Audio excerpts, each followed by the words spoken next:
Africa's leading sugar producer Illovo came out with their full-year earnings today and posted an 18% rise, helped by cost cuts. Profits slightly lagged analyst expectations as sugar output fell. Diluted headline earnings per share for the March year-end totaled 132.5 cents, and that's from 112.1 cents the previous year. The company also announced that it has pulled out of a 2.6 billion rand sugar project in Mali, largely due to political risk and funding difficulties, and will focus on growth opportunities elsewhere in Africa. Earlier today, I spoke to Graham Clark, CEO at Illovo, for detailed analysis on the results. Let's take a look.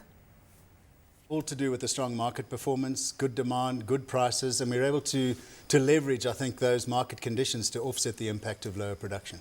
Take us through where you are in terms of capacity right now and operating capacity. Are you operating at full capacity? Are you still working towards that?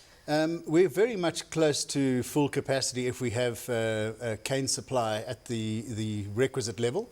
I think South Africa, the impact of the drought took us off, probably well off our production capacity level, but we're fairly close elsewhere. And we would see a number of around about 2 million tonnes of sugar as being our capacity number. So you're sitting at 1.526 million tonnes right now, and you're looking at that increasing into the 2012, 2013 year and beyond. What are your targets in terms of production, and where are you increasing your hectares that you're building right now? I think the main thing will be a strong drive in South Africa to recover from the drought. Fortunately, we've seen good rainfall, and production is coming back strongly. So that will probably be the rump of the increase out of South Africa. And elsewhere we have increased areas under cane in Zambia, in Tanzania and in Mozambique. So those will all come through strongly as well. You've also mentioned throughout the commentary the issue of cane quality and ensuring that yields are up to standards. What are you doing to address this? Because, of course, erratic weather conditions is one of the big factors that plays into that. You're absolutely right. And, you know, we're investing heavily in things like irrigation, in drainage, in agricultural practices. And the better quality cane you get, the fresher it is when it's delivered to the factories, the better quality sugar you make. From a costing perspective, are you able to pass on higher cost pressures when it comes to electricity and wage negotiations, above inflation wage increases onto consumers? Yeah, fortunately, we have a split in our revenue base where we do have the benefit of export earnings as well. So hard currencies coming into, I suppose, relatively soft currencies in Africa.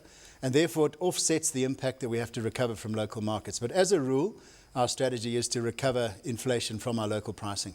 So that is something that you're able to do going forward. Correct, yeah. Talk to us about the supply-demand dynamics and how that's influencing sugar prices, because looking at some commentary, you're looking at a surplus once again on the global scale in terms of sugar. How does that influence Illovo? Fortunately, our markets are primarily local markets around Africa where demand is strong. And then where we produce surpluses, we'll supply markets that make sense to us. For example, deficit markets in Africa that we have a geographic freight advantage to. So places like the DRC, Kenya, Uganda, etc., we would supply first. So the dynamics are good. You know, sugar consumption is rising in Africa. Africa has a deficit of sugar in terms of availability. So we're in the right place to supply those markets. Fortunately, we don't have a large exposure to the international market and would really focus on Africa before that. Tell us about your growth in Africa, because you've decided to step away from Mali given all the uncertainty around the country right now politically. So which markets are you specifically investing in right now? Yeah, you know, we are very fortunate. As Africa's largest sugar producer, we get exposed to opportunity across the continent. So we have a fairly substantial project pipeline. We chose Mali because West Africa is a place where we feel one needs to go as an African sugar producer.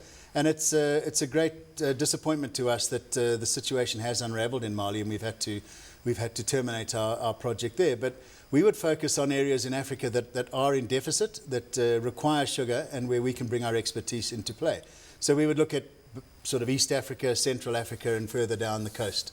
CapEx-wise, you reduced your CapEx quite dramatically over the period. You sat with 1.5 billion rand being expended in 2011, and that came down to just under 500 million rand. What are the plans in terms of spend going forward this year, and where are you spending the large chunk of that? Yeah, one must recall we've come off a big spend. We've probably spent 3.5 billion over the last 3 years on big projects in Zambia and Swaziland and Mozambique. So really it was a breather year. We cut back on our CapEx this year, but we will ramp up as we go into further growth. For example, we have a new distillery going up in Tanzania that's going to suck a bit of capex in. And then How much are you putting into that? Around about 300 million will go into Tanzania for that investment. And then we have a number of projects that are in the pipeline approaching approval, and as they're approved, then they'll kick in with further capex. But I think we've got the balance sheet to support it, and we can see all the capex within our reach.